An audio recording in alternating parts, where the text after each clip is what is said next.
नमस्कार। Super India news TV में आपका स्वागत है। मैं हूं राजेश आर्य। आइए देखते हैं आज का विशेष समाचार। भारत के समक्ष संतुलन साधने की भी है बहुत बड़ी चुनौती। यूक्रेन को लेकर कूटनीतिक मोर्चे पर अपने समर्थन के लिए अमेरिका भारत पर दबाव और बढ़ाएगा। वहीं भारत को सबसे पहले अपने हितों को वरीयता देनी होगी। यूक्रेन पर रूस के हमले ने भारत के लिए कई चुनौतियां और बढ़ा दी हैं। इन चुनौतियों का संबंध आर्थिक, सामरिक, कूटनीतिक एवं मानवतावादी जैसे पहलुओं से है। रक्षा साजो सामान की आपूर्ति के लिए भारत अभी तक रूस पर निर्भर है। इस बीच अमेरिका के साथ भी भारत के व्यापक हित जुड़ने लगे हैं। बहरहाल रिश्तों की ये कड़ियां केवल भारत ही नहीं बल्कि उन दोनों देशों और कई नाटो देशों के लिए भी उतनी ही महत्वपूर्ण है। ऐसे में भारत का कूटनीतिक समर्थन हासिल करने के लिए रूस और अमेरिका दोनों द्वारा लॉबी किया जाना स्वाभाविक है। जैसे जैसे यूक्रेन में रूस की जंग तेज होती जा रही है, वैसे वैसे रूस और नाटो देशों के बीच कूटनीतिक युद्ध भी तल्ख होता जा रहा है। इस दौरान भारत की पहली प्राथमिकता अपने हजारों छात्रों सहित अपने नागरिकों को सुरक्षित स्वदेश वापसी है। युद्ध के बीच वह कभी आसान नहीं रहता। हजारों छात्र भारत लौट आए हैं और उम्मीद करनी चाहिए कि सभी को सकुशल वापसी होगी। यह दुखद है कि कर्नाटक के एक छात्र की रूसी गोलाबारी में जान चली गई।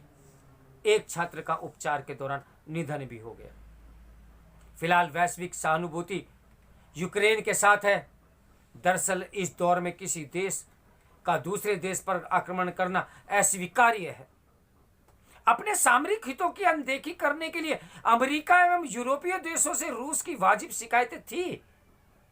वे रूस की पश्चिमी सीमा पर स्थित देश को नाटो सदस्य बनाने में लगे थे। इसे लेकर रूस ने यूक्रेन के मामले में एक लक्ष्मण रेखा खींच दी।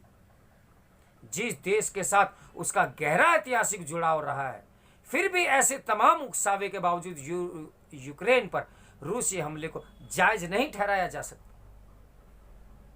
इस हमले ने नाटो देशों के समक्ष दुविधा उत्पन्न करती है।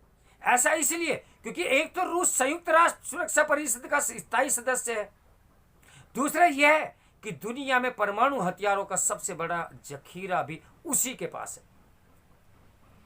अभी स्पष्ट है कि नाटो देश रूस का मुकाबला करने के लिए यूक्रेन में अपनी सेनाएं नहीं भेज सकते, क्योंकि इससे न केवल युद्ध को लंबा खींचने बल्कि परमाणु शक्तियों के सक्रिय होने से भी जोखिम और बढ़ जाएगा। ऐसे संघर्ष के लंबा खींचने की कल्पना से सिहरन पैदा हो जाती है। वहीं यह बात भी उतनी ही खरी है कि नाटो इस आक्रमण की अनदेखी नहीं कर सकता है।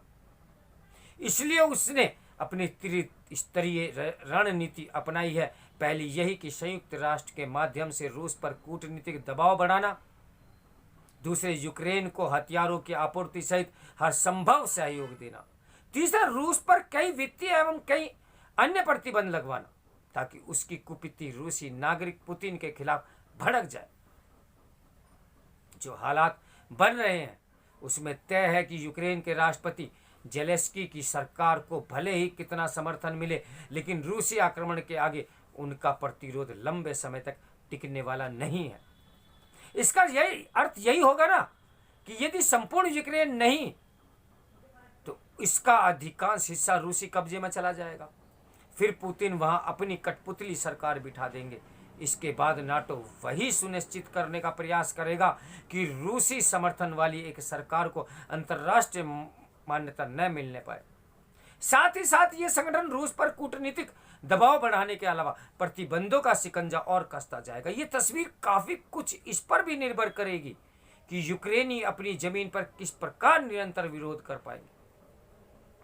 इस पूरे परिदृश्य के आकलन में तमाम अनिश्चितताएं जुड़ी हुई हैं, जिनका भारत सहित सभी देशों पर बहुत बड़ा प्रभाव पड़ने वाला है।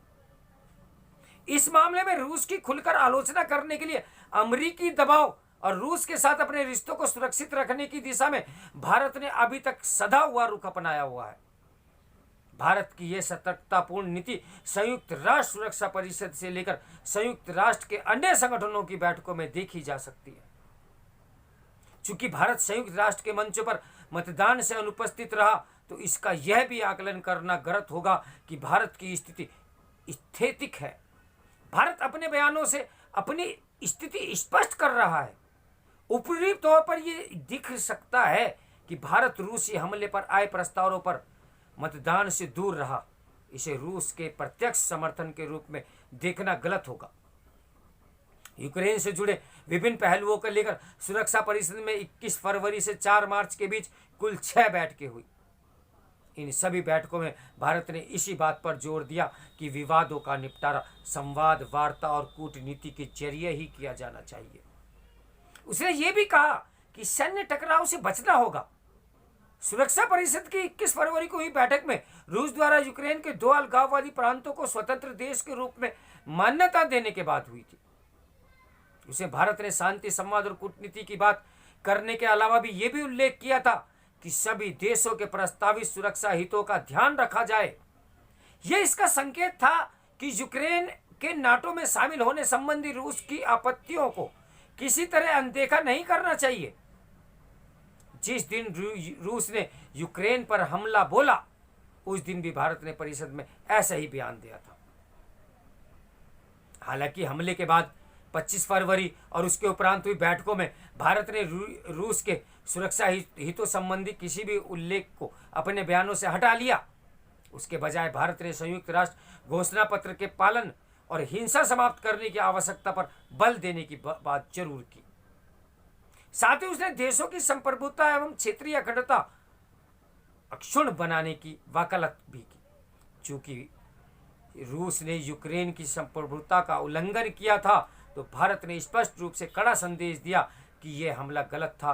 अमेरिका ने भारत के रुख में बदलाव को स्वीकार किया है, क्योंकि उसके विदेश मंत्रालय के एक वरिष्ठ अधिकारी ने सीनेट कमेटी को बताया कि भारत का नया रुख उभर रहा है। उन्होंने ये भी बताया कि यूक्रेन मसले पर अमेरिका भारत के संपर्क में है। उसमें कोई संदेह नहीं कि कूटनीति मोर्चे पर अपने पूर्ण समर्थन के लिए अमेरिका भारत पर दबाव और बढ़ाएगा। हालांकि भारत को अपने हितों की परवाह करनी होगी। उसका मौजूदा कूटनीतिक रुख इसी दिशा में है, जो आगे भी कायम रहना चाहिए। इस समाचार के लेखक हैं विवेक काटजू जी। तो मेरे साथ बने रहिए सुपर इंडिया न्यूज़ टीवी की ब्रेकिंग न्यूज़ के लिए। नमस्कार, मैं हूं राजेश।